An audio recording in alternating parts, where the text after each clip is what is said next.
Hey everybody, this is James. And Mikey. And it's just us two. Look at that. What's going on, right? Are we breaking up? Is the band breaking up?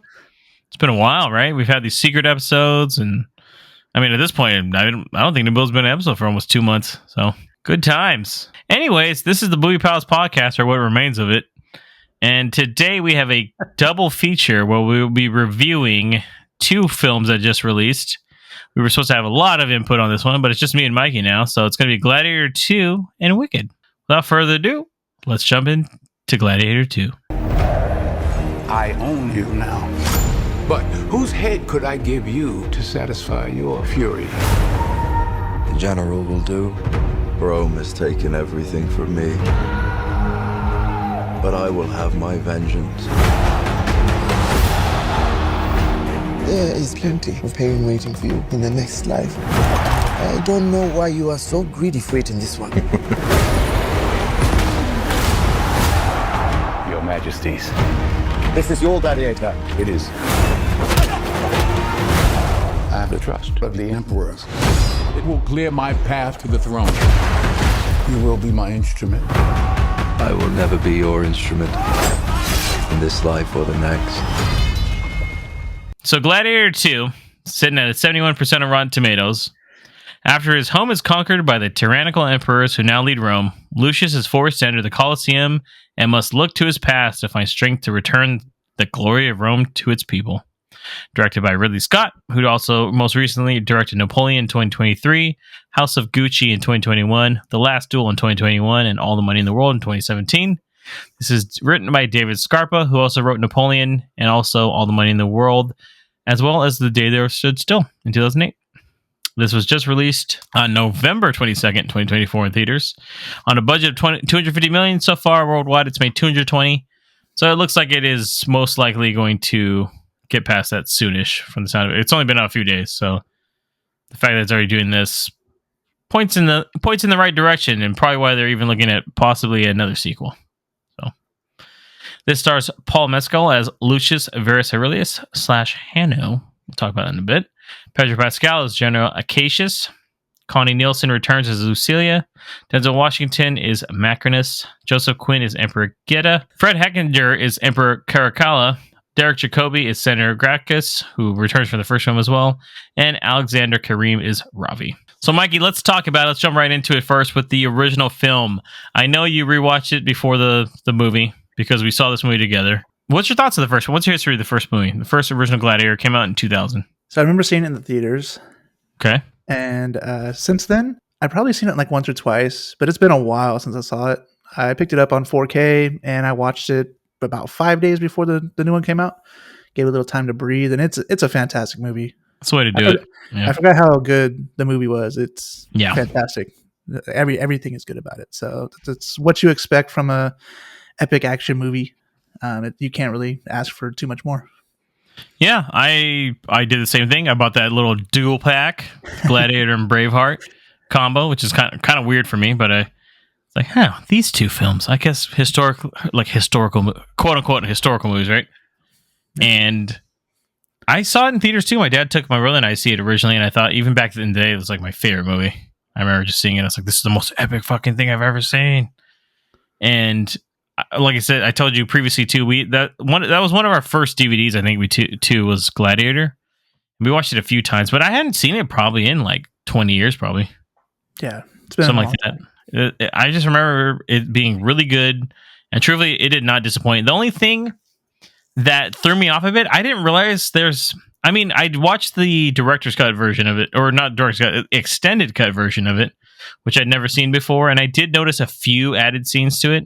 I don't think it adds too much in context. It's nothing like, oh my god, the plot points are different now, right? But did you realize when you originally saw the movie that there was all these weird ass like slow-mo scenes that don't really like, those ones threw me off a little bit, man.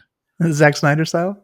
Yeah, no, not even. It's just like a weird it's like a weird style choice they go with a few times. I don't remember them being there, and I actually, when I watched it, I didn't notice it. But now that you're saying it, I'm like, oh yeah. Oh, I noticed it immediately because that's the one thing that dated the movie for me a little bit. I'm like, oh, this is super 2000s or late 90s kind of shit to kind of hide the cuts a little bit, if you know what I mean. Yeah, if you slow it like this, they can just go in slow, and then you make it like, oh no, but it's really faster. But no, it was great though. It was really good rewatch. I watched it about the same time as you two, a couple of days before this one came out, and loved it, man. Absolutely loved it. So, what did you think about the sequel, Gladiator 2?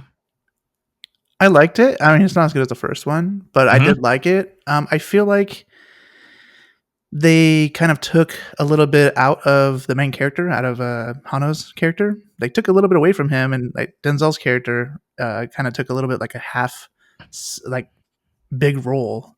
Like there's two big roles in this one, right? There's like two storylines going on, and they are meshed together, obviously. But I feel like there's two different things kind of happening. I agree. Yeah, a little bit. And it kind of took a little bit away, like from the feel of how you got from the first one. Like the first one was really epic because you got the one person, everything revolving around him. You're only following Maximus the whole time. It's his journey. Yeah, and this one you kind of don't get that from it. You do in some aspects, but because they had that kind of secondary storyline going with Denzel's character, I can't say his name. Is it Macrinus? Is that what it is? Yeah. Okay, so Macrinus' character, like, I mean, he has a whole subplot, and there's nothing wrong with that story. I like that story too. It's just because they split their time between them, it kind of didn't work as well as the first one. I think it's just he's a scene stealer too, really, man. Like Denzel's character has a past where he's it almost seems like at first I was like, okay, they're kind of treading the same water as the first film here. You think he's like the Oliver Reed character where he's like, I was a gladiator and I got free, but it's like, no, this guy is a much different he's coming from a different perspective, and he's not supposed to be liked really too. And they kind of try to show you that a little bit early on, but there's little glimmers of hope throughout the film where I almost felt like, is he good? Is he trying to actually help, or is he just doing this for his own like gain for power? You know? Well, he is trying to gain power. I feel like they tried to portray it like he is getting revenge by doing what he's doing, right? So he's almost like someone wronged him, so he's just trying to correct it. Like kind of get that vibe out. Especially at the end when they reveal like who he was like associated with. I'm like, okay, it's getting a little too convenient now, right? Right, yeah. That was my biggest issue with the movie. Is don't get me wrong, I really actually liked it. This was last year at the end of the year for most anticipated film. Mine was actually Gladiator 2. And watching it, like, it works for me. I actually liked the look of it all. I liked the action sequences. I liked the story. But I will say, like, the last act of the film is where it loses a bit of steam for me. And it gets a little bit too Hollywood for me. Yeah. Like, it gets really, like an event of conveniences really happened. And I think they start forcing connections to the first movie a little too heavy for me. Yeah. Which I understand. But it's like, you know. Things also start happening a lot faster at the end. Yeah, it's really sudden, right? Yeah, from a certain, we'll talk about it later, but it's from a certain action point, it really picks up the pace. Like, oh shit, this is it. Like, this is how this is going to end, I guess. You know, I mean, I didn't ever think they were going to make a sequel to Gladiator, so that was a movie that was definitely pretty self-contained, and I think it ends really nicely as just its own film. Did we need like a legacy sequel to it in a way? Debatable, but I won't lie. Like I said, I still had fun. Yeah, I liked it. I mean, I still enjoyed every second. The action was amazing. You know, maybe it's true. Maybe guys are just obsessed with the Roman Empire. We just don't know it, man. You know, like how many times do you think about it per week? I'm like, I guess a lot. Never realized it, but all the time. Okay. Yeah, every day of my life, I guess. I don't know. Shit, you guys don't think about the Colosseum? What did you think about Paul Mescal, by the way? We could kind of spoil it. He is Lucius, the boy from the first one. If you saw the latest trailer, we're not ruining it for you. They already did it, so I'm just gonna let you know. He is the boy from the first film that is the son to Lucilla. Lucilla? Everyone's name is weird here. Lucilla, yeah. Yeah. Played by Connie Nielsen.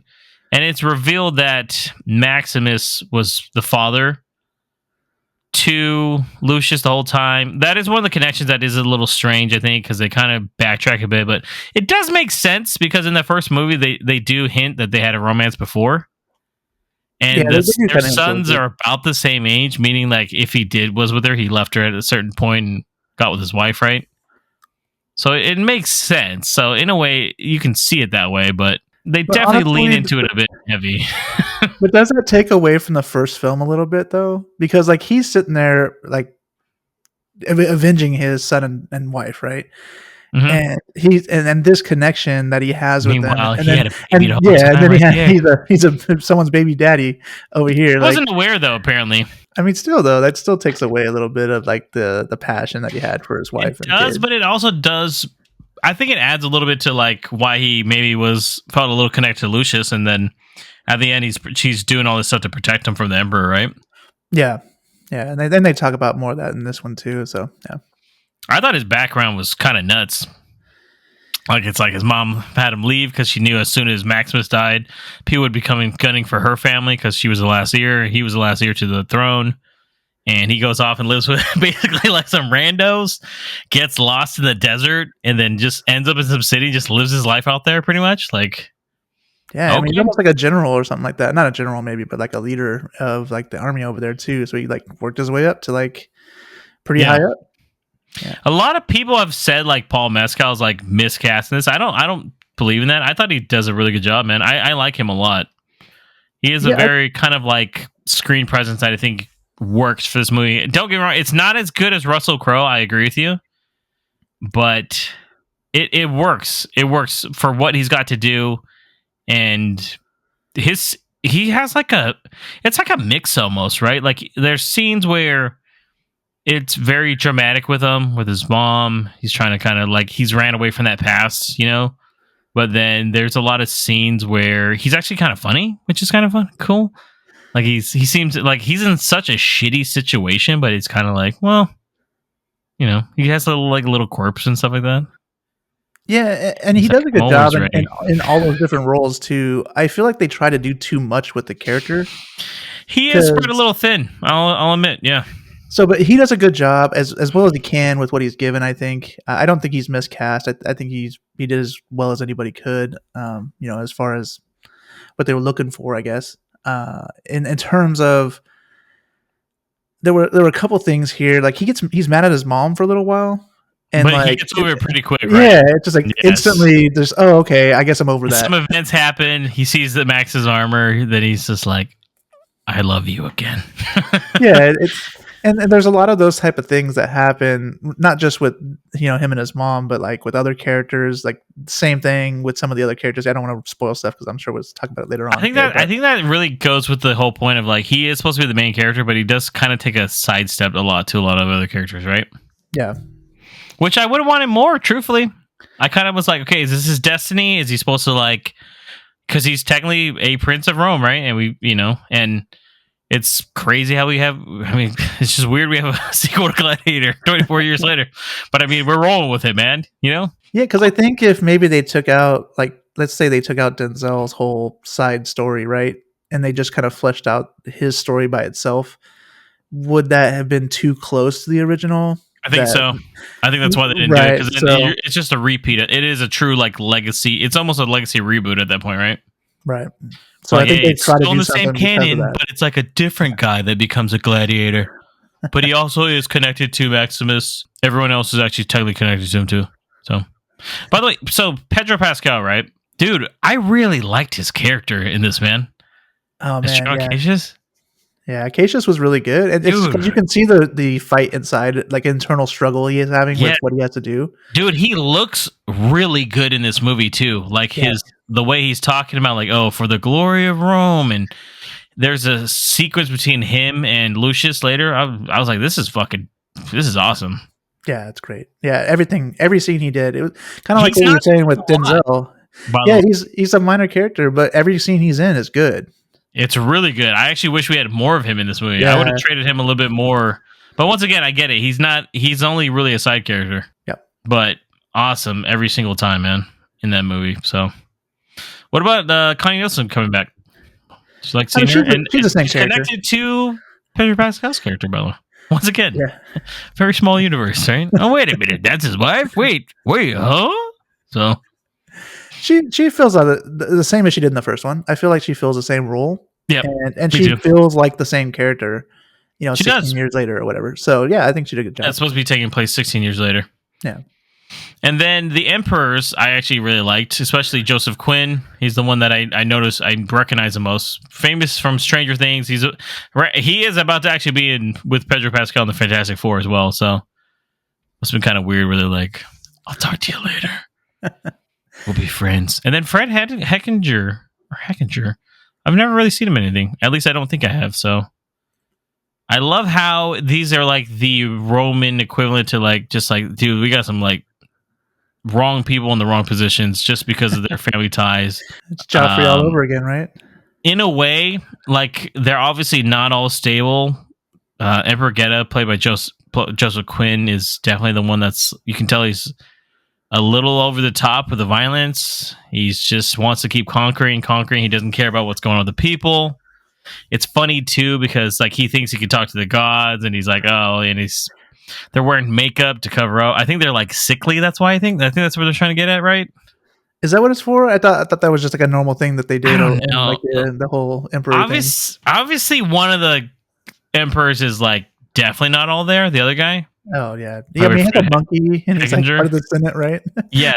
When he's doing that, and he's like the slower of the two because they're twins, right? Which is kind of cool, by the way. It's cool that they're like, hey, they're twin emperors, but something's up with them. I don't know if the white skin is just like a sign of like royalty or some shit, but I had it under the impression like they were just absolutely nuts, right? So, oh, they're definitely not all there. Like as far as like character, they're supposed to be kind of like crazy, right? Because even in the beginning, like the first like scene is like them setting the stage, and they're like, the city's not going to last very long with these two as emperor, right? Oh yeah, and that leads to Denzel's character, right? Macronus is he is in a like, he was an ex-slave, became a gladiator. Now he's like the gladiator guy.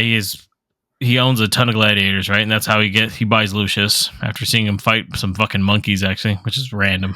I was like, well, monkeys. Really crazy scene, but it was actually really cool. It's weird. He like eats one almost. But then it's funny because then once again, as the people are making monkey noises, and instead of getting all pissed, he just kind of smiles and starts laughing with them. Like he gets it. I was like, oh, okay, he's got some humor, even though he's just a terrible situation. Yeah, and he's they call him monkey eater and stuff. Yeah. It's just making the noises at him when he sits down at the table. I'm like, oh shit. So, like I said, I think Denzel's performance is really good. He's very manipulative. He wants to join the Senate, right? And he's gonna pretty much do anything he can do to get into that position. And this is what I'm talking about. He tells Lucius early on that he's gonna use him as a tool, and Lucius gets back at him and says like, I'm not a tool for anybody, right? And that's like a hint already that like, hey, I'm not gonna do what you want me to do. But at that point, though, like it's so fresh, I didn't know if like maybe he just becomes friends with them later. I don't know, like I didn't know, like I'm like maybe they'll become cool. I don't know. I feel like that's a kind of like an artificial fight. Like, right? It's like, is it just they didn't really need like, it. I'm my own man? Yeah, it's just guys being guys kind of thing. It's like, it's like, hey, I'm not gonna follow what you told me just because I don't have to. Dudes being dudes again, not a big deal, man. I'm just letting you know. Just a bunch of dudes being dudes. Pretty chill guy, if you know what I mean.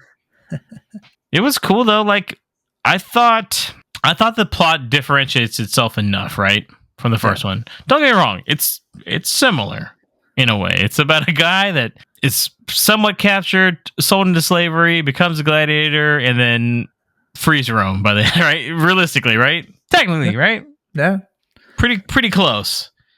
But it's a pretty long movie. It's 2.5 hours long, right? But just like the first film, even though like I didn't agree with everything that happens in the last act of this movie, I still thought the pacing was great in this movie.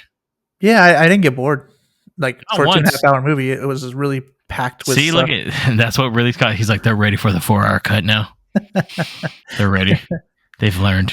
But I kind of like how they kind of expanded on like the whole like secret underground of like the politics and stuff, right? Which is it's funny though that it's still happening like 16 years later. I'm like, I guess Maximus's thing didn't work, right? Yeah, I was like, well, that was short lived. Shit. Well, I think it all comes down to like the emperor, right? Like they just got the wrong people there, and then they allowed stuff to happen, and it kind of shows a lot of that kind of stuff here. Where the first one kind of dipped into it with like the whole like them trying to overthrow. Commodus, they have a similar kind of thought in this one, and in both movies, like slight spoiler, like they both it doesn't happen, right? Right. Like, oops, people get caught ahead of time. Like they have the dude. As soon as it was funny because even when he's like, "Where's your army at?" and I was like, "Maximus tried that before too, buddy." Yeah, his army didn't make it. What did you think about the action sequences? I thought they're good. I mean, the opening one was crazy. Like I like the boats coming down and stuff. It was just cool. It amped you up for like the movie. Like it got you ready. It also shows you like General Acacius, his Pedro Pascal's character leading the charge and shit. Yeah, I mean, he goes in intense, and man. does stuff. Yeah, I do this shit myself, right? Yeah, basically because the tower's not coming down, and he's like, "Give me a helmet and a shield." Then he goes out there and he's just rushing through the boat to just chop that shit down. So it lands down. I'm like, "Oh my god, he's a man's man." And then even in the Coliseum, they did some crazy stuff with boats and stuff. Oh, I love that they did the naval battles. Yeah, it when, was really cool. when I studied ancient history back in high school, I remember telling like they used to flood the Coliseum and have naval battles, and I was like, "Dude, that would have been fucking awesome." And now we get to see it, and I was like, "That's fucking awesome." Yeah, Very cool. They added the monkey scene was cool. The one-on-one fight between Lucius and Acacius, fucking awesome. Yeah. I really wish that was more of like near like the end. We'll talk about the end because I think the end scene falls a little flat with the action sequence. It's like, no, agreed. eh, Yeah, agreed. shit, that's it. I mean, it comes at a time too where like, yeah. Well, I guess we'll talk about the spoilers a little bit more, but Yeah. there's a reason the fight is like that. I guess is what I'm saying. So it's, There is. It is, but you can definitely tell they took some time on certain ones. I'm like, that's the epic fight. Get it? I just like the first time you even see, once again, very similar to the first movie where Lucius kind of takes charge of the gladiators and he gains their respect. Like, follow my lead. And there's always that one guy who's like, what do you mean? Why do we have to follow you? I'm like, that guy's dead, I mean, he's it's some shit out of Dungeons and Dragons, man. He fights a guy that's literally riding a fucking war rhino, dude. Like, it's wild. awesome. It's super awesome. Yeah. Wild, though. And then you get him out, and then you find out he's like a ginger. You're like, oh my God, I didn't know they had those back then. So, last thing, too, I liked how it was shot, too. And I liked that they use a lot of the music from the original movie. And there's new music, obviously, but they have that little, I kind of call it like Maximus theme. Yeah. Yeah, and even the new songs kind of fit in, right? Pretty good moments, yes. Yeah, there was a couple scenes like when they were in like the Gladiator, like under the Coliseum, where they Mhm. had like a light beam coming through, and it was like in the middle of the scene. It was just really cool. They had some cool shots, definitely. It's shot really well. I think, especially comparing this to last year's Napoleon, which I thought like fell flat on every like aspect of cinematography, pacing. Like Napoleon was a movie where I was like, dude, can this fucking end? I can't believe there's another hour to this movie, But this film just really worked for me, man. So before we jump into spoilers, let's jump into our ratings, Mikey. What would you give Gladiator 2? I gave this one 3.5. It was good. It's definitely recommend, especially like the first one. It relates a lot of stuff to it. It was good. I had fun with it. Cool. What about you, Marco? Oh, wait. For this one as well, I gave it 3.5 stars. It does not quite hit the highs of the first Gladiator film, but I still think it was a real fun watch. I think you'll hear why I probably rated it 3.5, which is still a good rating, by the way. But it's mostly the ending for me. Like I said, the last act really kind of just ruined it a slight bit for me. But I still recommend it. If you love the first movie, check this out. I think you'll still like it. There's a lot to like here, so take a look. So we're going to jump into a spoiler section. So if you don't want to hear about the end of the film, which I highly recommend you skip if you haven't seen it yet, just so you don't ruin it for yourself, go ahead and jump forward to our Wicked review.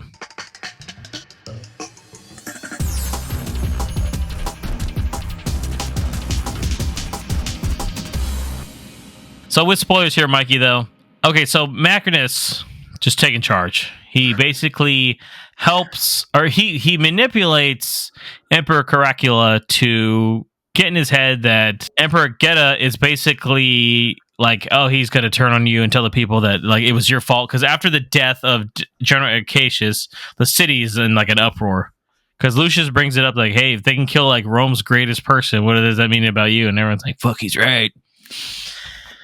And so they kill the other emperor, and then Caracalla, insane dude. He appoints his monkey like right hand man. He appoints Macrinus to the Senate, and then Macrinus pulls out fucking Emperor Geta's head, and he basically just kind of like he's just comparing dick sizes. Boy, he's like, hey, pretty cool, huh? What would Well, happen? yeah, I mean, he uses that to control the Senate, right? What would happen if this happened? Well, he's trying to show like this is what happens when people turn on people, or like this is what I can have happen to you, and they're like, shit. I'd have been like, yo, there's like 40 of us, and there's one of you, dude. Yeah, but the Whoop his senators ass are like now. not fighters, right? They're Whoop his just ass. chilling. No, they are. They are. I thought it was funny, by the way. Senator Grack is the one of the two people that returned from the first film is murdered in the scene. He dies so quick in a scene like in the Coliseum that I was like, well, that sucks for that guy that was in the first fucking film and basically got an Admiral Akbar death from fucking Star Wars Episode 8, right? I mean, it slows a slash, right? And then it like just goes on its Yeah, way. it's quick too. It's like, Yeah. maybe the director's cut he said something. Who knows? Well, honestly, though, like you could have missed that. Like you Yeah, might not I only even knew know it he because I died. knew it was right? from the first one. I was Yeah. like, oh shit. Is that established actor Derek Jacobi getting slashed across the face and dying? Oh my god. But before we even get to that though, the city's in uproar. They're having a final he even manipulates the emperor to kill Lucia. Because he doesn't even want to. He's like, do we have to? yeah, because technically that's probably his aunt or something. They're related somehow, technically, right? Aren't they from the same line?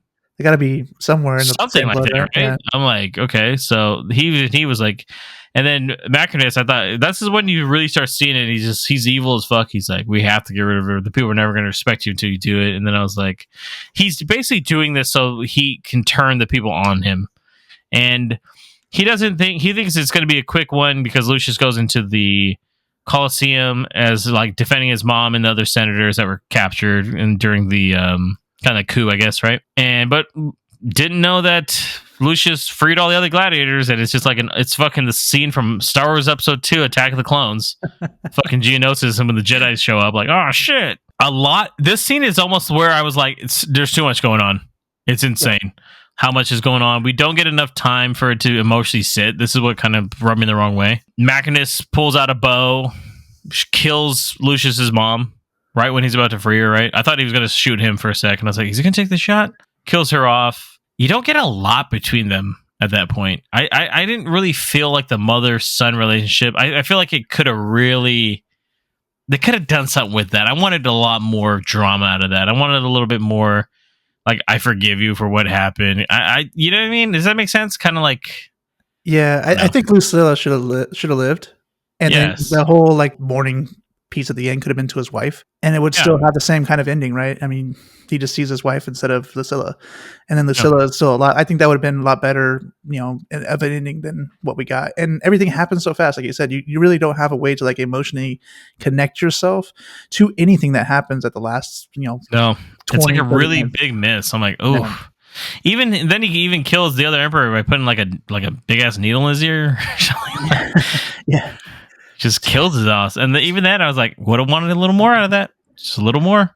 I don't know why it feels so rushed. The last 20 minutes feels really rushed to me for some reason. Yeah, I mean, you got a lot going on, right? Because they took all the senators, well, the ones that were going to. But during that little coup thing that were going to be with General Acacius and Lucilla, the ones that were basically meeting them in their little underground bunker, where the fuck it was.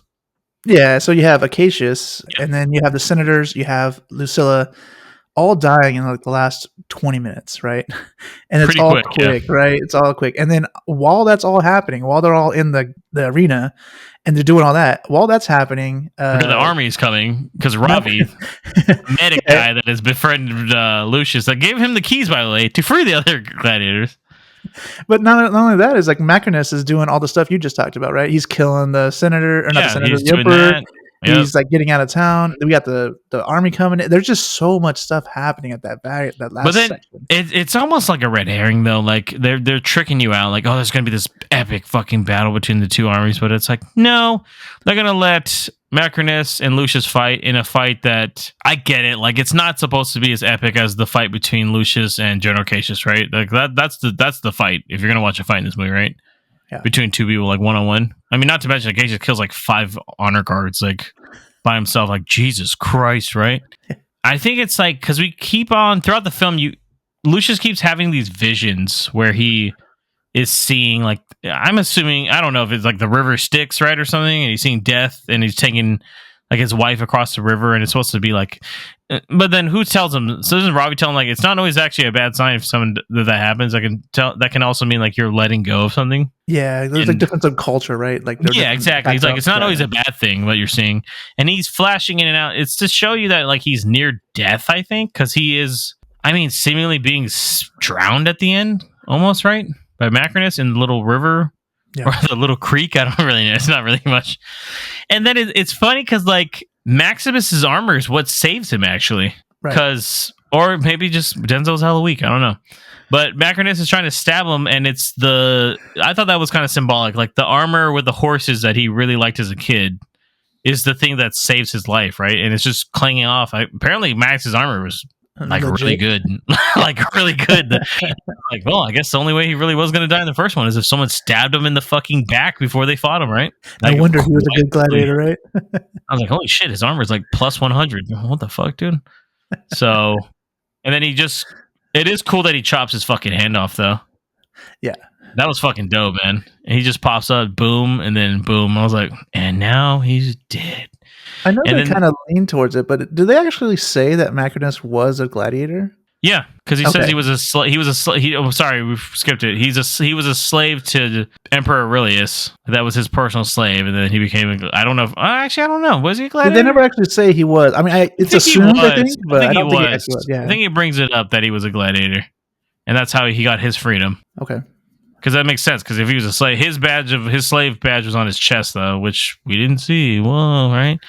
And then I thought that was really tacked on, where he's talking to Lucilla, and it's like your dad was the reason why I was this person, and therefore, like that's why he wants his revenge against like the emperors and shit. Because that part was really weak for me, plot wise. Yeah, because he's saying the city needs to come down as a whole, right? He needs to burn the whole city down in order to like restart it. So yeah, which is like, okay, I guess. Yeah. I mean, it was one person that had you as a slave, and you guys burned the whole city down. Okay, yeah, he already died like 16 years ago. Dude, relax. Like he's gone. And then Lucius fulfills his destiny. Really, he goes and unites the armies. Is like, put your weapons down. It's kind of weird that's almost like an accident, though. Right? Kind of. I mean, he just wins. He reveals himself, though. He does tell them who he is, right? Yeah. So he kind of gets the best of both worlds because, like, General Cassius reveals that he was in Maximus's army, and that army was very loyal to the original emperor. And then the other city army, I guess, is just like, nah, fuck it, I guess, right? They're kind of like, yeah, put your weapons down. I mean, honestly, they don't have a leader anymore, right? I mean, all of them why? Because they look at him and like, could be worse. Yeah, I don't know. I just thought it was a weird scene. Like, I get the ending, but it's just even really the strange. ending's weird, where he he mourns his parents. Really, yeah. It's not even his wife. Like he's thinking about his mom, and then it goes to a scene of basically Maximus back from the ending of the first movie, where he's in like the afterlife, and has the famous scene with hand through the tall grass and stuff, right? The wheat. Yeah, the wheat or whatever it is. Yeah, because he's a farmer, right? So. And then it's just kind of that, and then he just gets emotional, and I was like, I don't really feel like that was earned. Yeah, and I said it earlier. I think mourning his wife would have been better. Like he avenged his wife. But in a way, wasn't he mourning her the whole time? I guess that's why. I mean, yeah, but like I don't know. I mean, he really didn't know his mom. Like not really. It didn't seem like it. Like 4 scenes, right? 4 times. Even when she just kept visiting her. Sorry, these are the only scenes we got with you guys. Sorry about that. And even he was like really again, like we were talking about earlier. Like there's the first time he's just pissed that she's there because he obviously recognized her, right? And she recognized him pretty easy too. And then she recognized him because of something he says, right? He quotes the Virgil line that was in his room because she still had his room still there, like seemingly like untouched because she thought he died, right? So she didn't touch his room or some shit. And it's not until after he kills her husband and he tells her like, I'm sorry, I didn't want to. I didn't choose to do that. And Acacius gets like shot by 1,000 fucking arrows. And when they connect again, and she's like, "You have the strength of your father," and blah blah. I'm like, this is kind of weird. They kept really kind of forcing that down her throat. I was like, I get it, but I mean, he didn't really know him either. You know, like this guy's been gone for like 16 years. He's like had a whole different. He's been gone longer than he lived ever in Rome. So yeah, I mean, okay, you know, he was 12 when it happened. Now he's 28, right? So He lived a life. He got married, for God's sakes, So Yeah. He's He's I'm had a like, whole life, right? literally, like, hey, yeah, I had some shit going. But then his mom gives him the ring, and then that's Maximus's ring. So that's why he's like, oh, okay, there's a connection here. So, any last comments before we move on? I mean, you kind of said it already, but I mean, we kind of beat up the last half of this movie. If you listen to the spoilers and everything else, it's still a really good movie. Yeah, you might think like, man, why did they? John's probably like, their fucking rankings are too high again, man. I don't get it. No, there's a purpose. I still liked it. Yeah, So that is my critical thoughts on that though. So yeah, that's all. Enjoyable. So, oh yeah, 100%. Let's move on now to our review of Wicked Part 1. Oh, you're green. I am. Together we're unlimited. She had her secrets. Absolutely remarkable. There is no fight we cannot win. Just you and I, defying gravity. Why is it you're always causing some sort of commotion? I don't cause commotions. I am one. Some of us are just different. Listen to me. You can do anything. So Wicked, technically Part 1, sitting at a 90% on Rotten Tomatoes. Elphaba, a misunderstood young woman because of her green skin, and Glinda, a popular girl, become friends at Shiz University in the Land of Oz. After encounter with the wonderful Wizard of Oz, their friendship reaches a crossroads. Directed by John M. Chu, who most recently directed In the Heights in 2021, Crazy Rich Asians in 2018, and Now You See Me Too in 2016. This was also released on November 22nd, 2024 in theaters. With a budget of $150 million, it's already made $162.9 million so far. This stars Cynthia Erivo as Elphaba Throp, Ariana Grande as Galinda Upland, Jonathan Bailey as Fiero Tigalar, Michelle Yeoh as Madame Morrible, Jeff Goldblum as the Wonderful Wizard of Oz, Ethan Slater as Bach Woodsman, Marissa Bode as Nessa Rose Throp, who is Elphaba's sister, and Peter Dinklage as Dr. Dillamond. He's a goat. I didn't realize that was Peter Dinklage until I wrote this out. I was like, oh, that's who it is. I recognize the voice. Like, who the fuck is this, man? So, Mikey, I got to ask you first, with Wicked, any history of the play or the book that it's based on? So, funny enough, in high school, I saw a handycam version of the play. So someone recorded it in the audience, and we watched that version in high school. The fuck? Yeah, really weird, right? I do not remember anything about this movie, though. I was probably not even paying attention in high school. So yeah, no, I don't have too much with this one here. Yeah, I don't have any connection, no. I mean, I know what the Wizard of Oz is. I know what the Wiz is. I know what to Return to Wizard of Oz or Oz the Great and Powerful. But that's about it. I don't, there's a lot of I think this isn't that, what's it called? Where anybody can write about it, right? It's not copyrighted anymore, I think, or some shit. It's been over 100 years. So that's why there's a lot of variation, so anybody can do it. But no, I have no connection to it. I know. I mean, I'm aware of the Wicked play.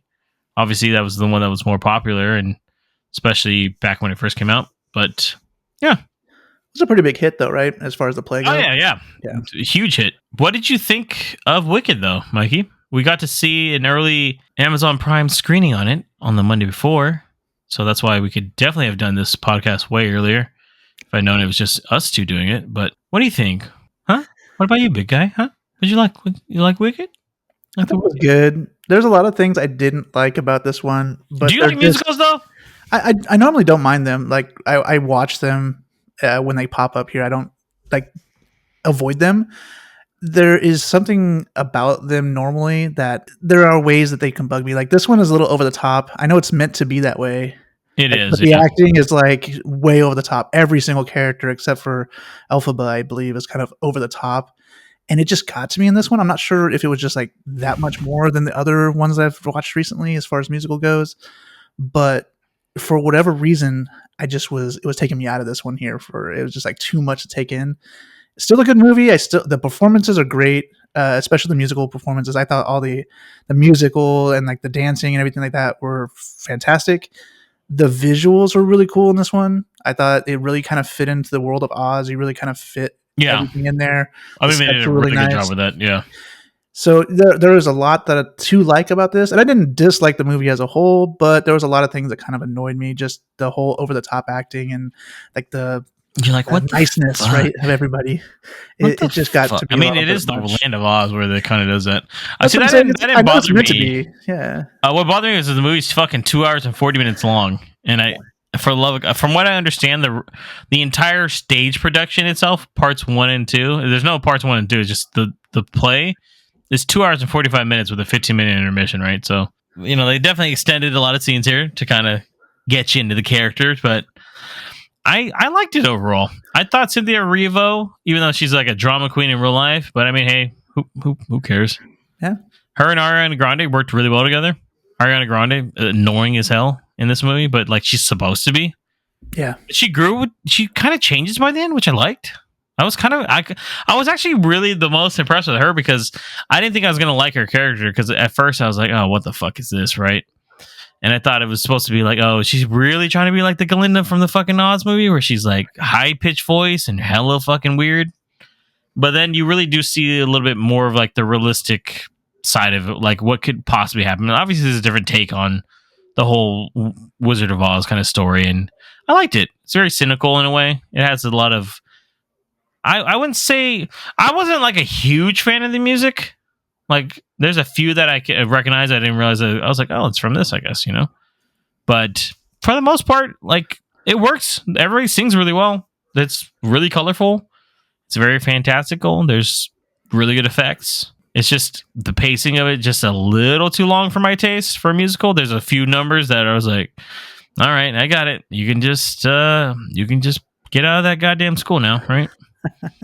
Nope, still there 2 hours in. That's cool too, right? So I mean, the bulk of the movie does take place there, so I kind of understand that, and I do think the pacing is an issue, and it's kind of weird because, well, it feels long. I feel like a lot of the like major plot points kind of happen quickly. They do.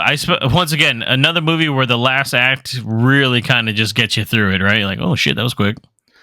Yeah, it's and like even small things like the Galinda Elphaba, like their relationship, like they don't like each other, and then all of a sudden they like each other, and then it kind of progresses from there. Yeah, we mostly follow Elphaba, right? And why there's a story to their background, which I have a feeling I already discovered what the real true meaning of that background is for part 2. We'll see. But I think like it's mostly her. She's like the main character, right? And you're seeing where her perspective is kind of twisted and how she's seen as evil, right? That's the whole point of I think that's the whole point of the Wicked story, right?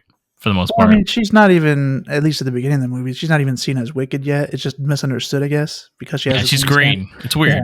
Yeah. I mean, she's still got some big ass fucking hands though. Girl could play for the New York Jets. Fuck. But then we get Ariana Grande where she's trying to be like, oh, I want to do magic too. But actually, Cynthia Erivo's character, Elphaba, she actually has real magic and it shows. And she actually cares. Like, there's a subplot with like the animals and like speciesism, I guess. I don't know what you would call it. Like racism toward the animals. And because like they don't belong here, like, get rid of the pets, basically. Get rid of these goats. Even though it's shown that like they were like the true first kind of creatures in the Land of Oz, and it's like people trying to erase things that they don't want. It's like it's pretty dark actually if you think about it. Some pretty dark shit. But Elphaba wants to help them out, and then for me it was almost like with Galinda, like there is a switch, but she also, I think there's a really good scene where they go to that club, right? And she just realizes, like, hey, I'm an asshole. I was actually, like, gave her the hat to be, like, a bitch, right? Yeah, but that takes 30 seconds, right? Because literally the scene before, they're having a fight. What I'm saying is, like, song. Yes, but the whole point is that Elphaba goes to Madame Morrible and is like, hey, you have to let her into... Because she realizes, like, how much it actually means to her. Like, she really wants to do it, right? And then that's the scene where I thought it was really well done because they actually finally connect. And it's like, oh, they actually, Galinda's not like a total fucking bitch, right? No offense. Like she's not, right? She's actually like a real person. Like, yes, she's very cheerful. but it's not an act. Like she genuinely kind of is like just that kind of person. Like she's really annoying and over the top pink shit all the time, but like deep down inside, if you get to the root of her, she actually has like a real heart, is what I'm getting at, right?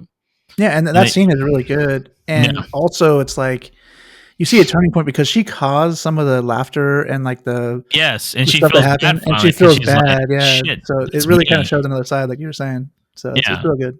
And it is funny because I mean they bring Fierro with them, and he's a prince, right? And he's like 52 years old, and he's like, hey, and then even he starts like thinking like maybe Elphaba's okay. I don't know. That's a weird fucking love triangle between them. I was like, what the fuck is going on here?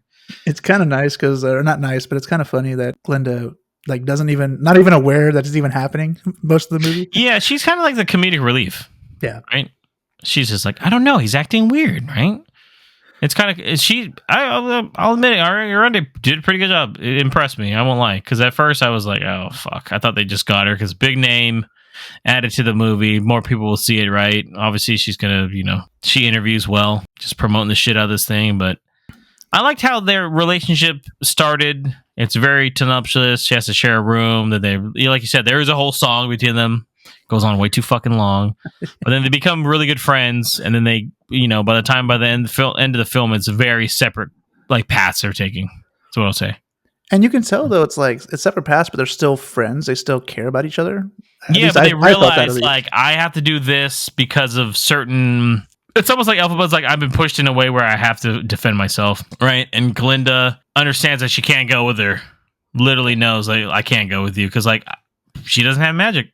That's really what it comes down to, right? She's like, you're like the real deal. I'm just like a manufactured poster child. That's what she's going to become, basically, right?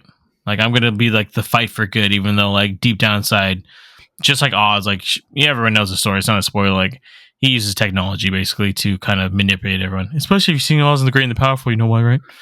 But it's because he's like a trickster. He's not really like a wizard. He's a magician, right? He's a magician. Like a fucking cheap magician that you would hire at like a kid's party, right? But he's just gained power there, and he has this idea for everything, and it's just like Glinda, everything she's ever wanted, she can get through him, right? But Elphaba realizes that she herself is special. But that's jumping ahead a bit. But what about the other characters? Anyone else that really stood out to you? I actually thought Jeff Goldblum. He's not in it very long, but him as Oz is really good. I thought he did a good job as him. Last couple minutes, really, if you think about it. Maybe longer. Definitely. Maybe longer. I don't know. Once again, the movie's fucking long as fuck. And then you mentioned Fierro being really old. He does kind of stand out. He looks way older. He does look a bit too old. I'm like, everyone else, I'm like, okay. Even though I think Ariana Grande is like close to being late 20s, early, almost 30, right? I think. Yeah, that sounds about right. But I think he did a good job, though. Fierro did a pretty decent job in the singing episode. He did. I mean, because I assume at least that he does everything himself. He does all the dancing and the singing himself. Yeah, and I'm thinking too, like he's supposed to be kind of like how Elphaba's like more than it seems, and just what that person is, right? Like Elphaba is a green person, but she has powers, but she still has feelings and stuff. And Fierro is like known as like this party animal, but truthfully, he does have thoughts on things, and he does actually side with Elphaba about saving the creatures. Which, by the way, that lion's supposed to be the Cowardly Lion. So like they save a lion in the movie, and that's the Cowardly Lion. Oh, really? I didn't realize that. I knew obviously I knew it was a lion, but that's the lion. That's the Cowardly Lion. Is that why he's cowardly? Put him up. Yeah. That's why he's scared, because when he was a child, they was trying to kill him. Because part 2 is basically the Wizard of Oz, just from the other point of view, right? From what I understand, yes, it's supposed to be like we're gonna get Dorothy and them telling him like, "Hey, go search them out," or it's a time jump. I think there's gonna be like a time jump, obviously, because the lion has to grow up, right? Mm-hmm. Yeah. But basically, I think it takes place like a few years later.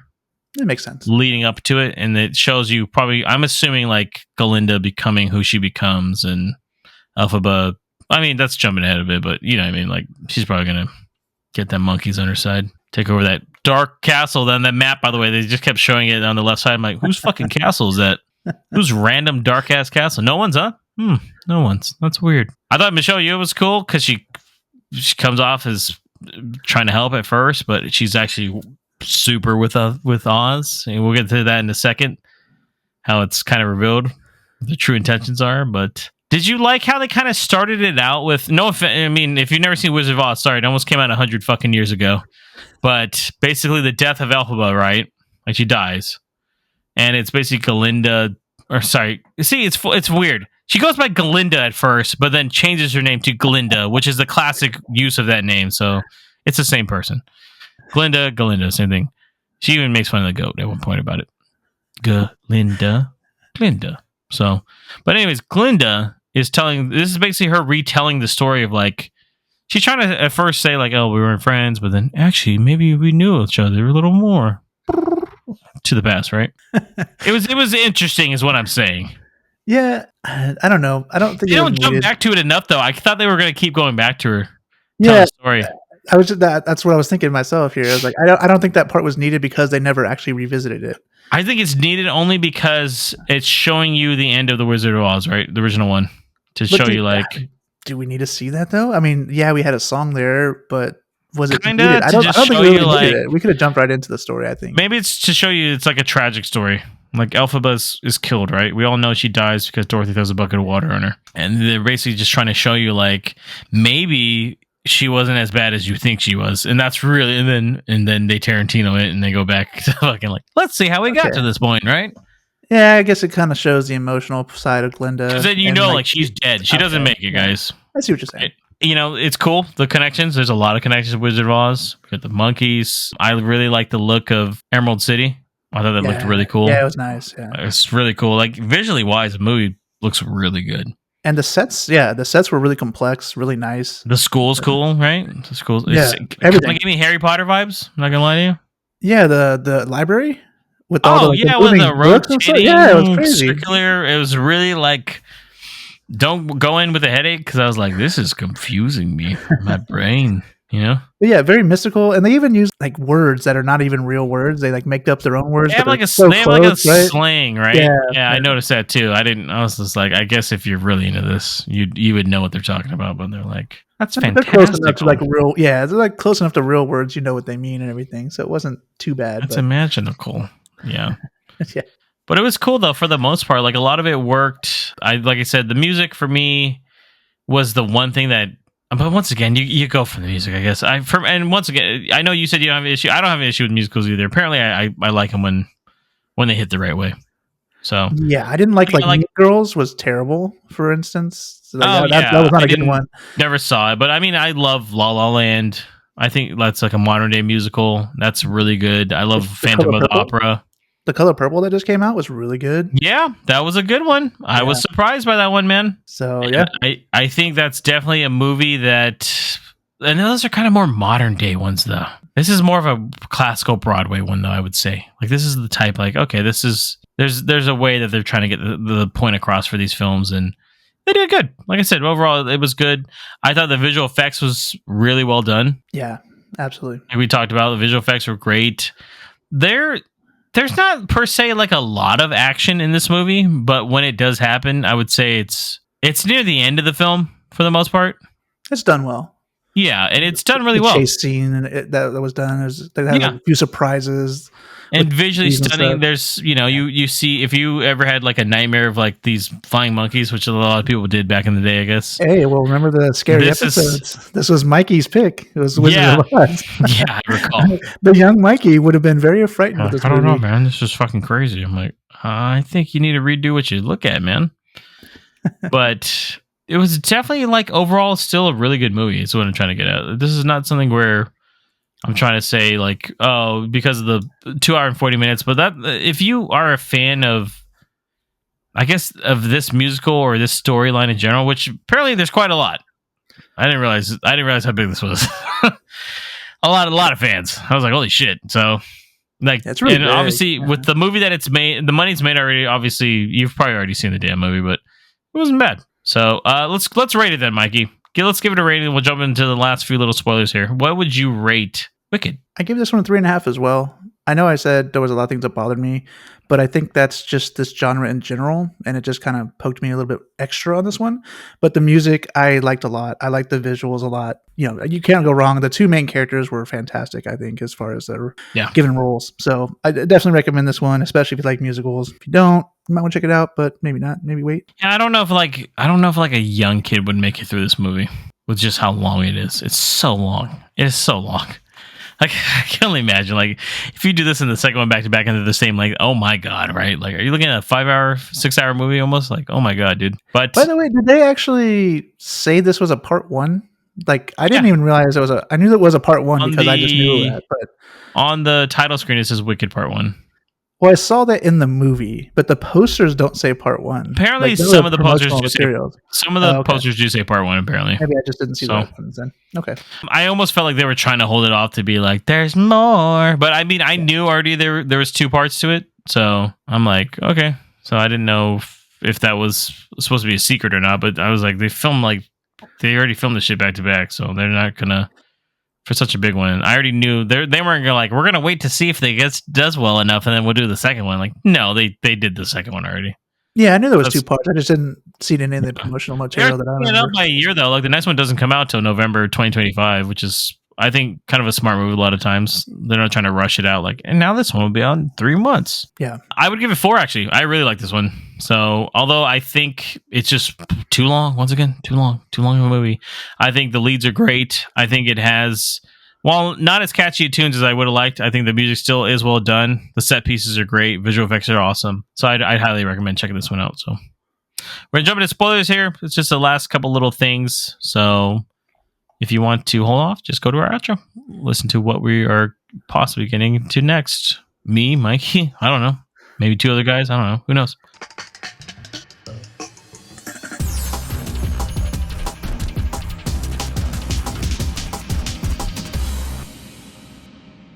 All right, so the ending. So Oz and Morble, they reveal that they are using Elphaba to read from this book of magic that originally, by the way, is supposed to be like in English, by the way, but they don't know what English is there, right? Oh, it's English, right?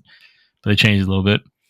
And she basically creates those monkeys and she can do all these spells. And they're like, oh, now we can use the monkeys as spies. I was like, damn, Michelle, you really took a fucking turn there, didn't you? Yeah, She's it happens really cool up into this moment where then you realize like her and she's the one that wrote the shit on the board, probably. So fucking Dr. Dillman, right? I was like, damn, Michelle, you crazy. No, I don't think that was her. I think that was one of the students. I think it might have been her, though. I don't know. Possible. I had a question though. Does she actually know magic then? Well, she controls the weather, right? Does she, or is there a machine up there that controls the weather? Because it seems like nobody actually has real magic except Elphaba. Although she did say that she could read a few words, so maybe she does have a little bit of magic, but it's not as powerful as Elphaba. And then also in the very beginning, when Glinda is getting that whole introduction kind of part, she's doing the bubble like transport thing. So there is some magic in the place, even though it's not super powerful. No, see, but Glinda's thing, that bubble thing is like a machine. Is it? She hits a button on the floor to do it, Mara. Oh, that's right. Yeah, you're right. She triggers it with a button and then pops it with her thing because it's all just a facade. It's fake. Yep. Okay, you're right. I don't think she actually has any magic really, unless we find out part 2. Like everybody has a little bit of magic, you know. So yeah, maybe it's a machine up to the weather machine. No, but then she did say technically she's read a few words. So I was like, maybe I don't know what that means. Who knows? No, well, sorry, they've been lying the whole movie, right? So true. And then Oz turns out to be a dirtbag, right? Like everybody finds out normally. I mean, they found that out in the other movie too, right?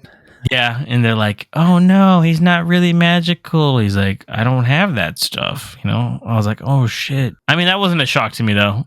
Yeah. Even Michelle Yeoh, I was like, okay, I figured somebody was going to be part of this. Like, no, but I'd like to know more about, like, I'm assuming they'll talk more about in the second one, like why they're so against the animals having like rights. Yeah, I thought that was weird, right? Because I mean, the animals are like losing their ability to speak. More and more that people like capture them or something, like the more and more they start reverting back to like their animalistic nature, I guess, right? Is it what they're kind of getting at? Right. Yeah. So it's kind of weird how they kind of did that though. It's like they don't really mention why anything is happening, just that it's happening, and that these are the Oz and Morrible is basically the cause of it or the pushers of it. The push for it, right? Yeah. Because I'm like, is he like the president technically? Basically, right? People follow him. How do the fucking politics work here, man? So Elphaba, she flies off basically, and that's when we get where Glinda can't go with her. She understands like they're taking 2 separate paths. She's trying to actually kind of convince her, like, "Hey, you should just apologize, and the wizard will give us anything we want." And because Glinda sees that like her future is all there. Like this is where I belong, and I can make a change, and blah blah. What did you think about that last kind of sequence overall of Glinda staying behind, getting kind of emotional, and Elphaba flying off to I don't know, just going somewhere to the dark castle. Yeah, the dark castle on the left side of that map, probably that definitely looked like somebody was not like, oh, it looks vacant too. So it really kind of points out to their individualness, right? So like Glinda was like the whole like super positive, bubbly kind of personality, and she's kind of conforming to like how the system works. And that's at the end. That's what she kind of has to do. She has to stick around. She has to do stuff. I think so. And then Elphaba is like, I've been against everybody my whole life, and she kind of gets pushed into that anyways. And they're trying to still like make me the bad guy, and she's kind of over it. And she realizes that because she has that book too, and she can actually do stuff, right? She can do stuff, and she's a lot more powerful than they think. Yeah. I mean, she's the reason they had wings. The monkeys had wings. They didn't have wings. That was a cool location, right? I thought it was cool. Yeah, it was kind of dark, kind of some body humor, or like body dysmorphia horror there, where they're like screaming and shit. I was like, yo, this is kind of fucked up, dude. Because they're like yelling and screaming because it hurts. Yeah, and they're like, ah! And then Morable's even telling him like she's the cause of your pain. Like, yeah, I was like, damn, this is dark. So at this point, the monkeys are still on Oz's side, but as we know, if we're following the classic story, they're gonna probably, they're gonna ally themselves with Elphaba, right? And be like, yo, what are we're gonna go kill this little girl Dorothy or something, right? And she's like, whoa, I didn't say that. So, they see them caging up crazy. the lions, right? They see them cage up the lions, like, shit, man, they might cage us up too. Get out of here. Yeah, they're doing all the creatures, right? And then because Elphaba even had like visions of Dr. Dillman being locked up and stuff like that, and she was like, she had 4 streams basically, like Anakin did in Star Wars Episode 2, Attack of the Clones. Another reference again. Good God, look at me. She's like, I have to save my mother. Well, there was a whole scene too with all the different animals, right? Where they're kind of discussing like what's happening. Yeah, she crashes in on Dr. Dillman, kind of like she overhears him talking to these other animals, and the animals are getting concerned, like, hey, we got to get out of here. Like they're capturing people are getting kidnapped. There's like, I'm telling you, that's going to be the dark subplot of this next one. I'm like, what's going on with all the animals? This is crazy. And it's funny, she comes in and like that back door is open because they all just ran out, except for he's like, yeah, come on in. What's up? The tone changes everything. I would have gave it like, I just saw a badger in here talking to you. I was wearing a corduroy vest. What are you talking about? Are you looking forward to part 2, Mikey? I am actually. Well, let's see how it goes. I like the theme it's going to have, right? I mean, it's going to be the story we know from a different point of view. So yeah. I'm interested to see how that kind of all plays out. It's going to be weird. Like, does she really die then? I'm assuming she actually does die, right? So is that going to be like tragic? I assume so. Yeah. They kind of mentioned she's like scared of water, right? Did they mention that or something like that? Well, Morable like has an umbrella and says, "Oh, we can't get you wet," and it starts raining. Yeah, like, they put an umbrella for her, and then she stops the rain from happening. But like, how do they know that? Like, wouldn't she melt the first time she hit water? Like, maybe there's something she's gonna do in one of the spells. I'm assuming, and that it gives you a weakness. Okay, maybe that's it. It's like a trade-off. Like you can get this power, but your weakness is kind of basic. Right? Like a fucking 9-year-old girl could probably kill you, quite literally. So that would be kind of cool, though. I guess we are going to see like Dorothy in the next movie. I wonder who's playing Dorothy. That'd be cool. Yeah, I mean, like I said, I liked all the performances personally. I liked all the music they did. So if they have a lot of the same characters doing performances in the next one, I assume I'm going to like the next one. So yeah, I actually wish we didn't have to wait a year. I wish it was a little sooner. But I get it. I know they mix it out. Yeah, they gotta space it out, right? Yeah, or else we're gonna burn out a wicked time and everything like that. Right. Yeah. All right, Mikey, that's the end of the podcast. Thank you for everybody for tuning in to just me and Mikey murdering out a double feature that should have had way more people on it. Mikey, let them know how they can reach us. You can listen and follow us on the preferred podcast platform. We're everywhere. For a convenient link to our social media channels, visit linktree/moviepalspod. That's linktr.ee/moviepalspod. And remember, hit that subscribe button and never miss a part 1 or a part 2. Oh, look at you. Shout out to Marco, right? Shout out to Marco. Plus, catch us on TikTok for sneak peeks of our upcoming episodes and more exciting movie content. follow us at Movie Pals Pod. Thank you, Mikey. Make sure to tune in for our next episode, podcast episode 188, where we will be reviewing a very groovy trilogy.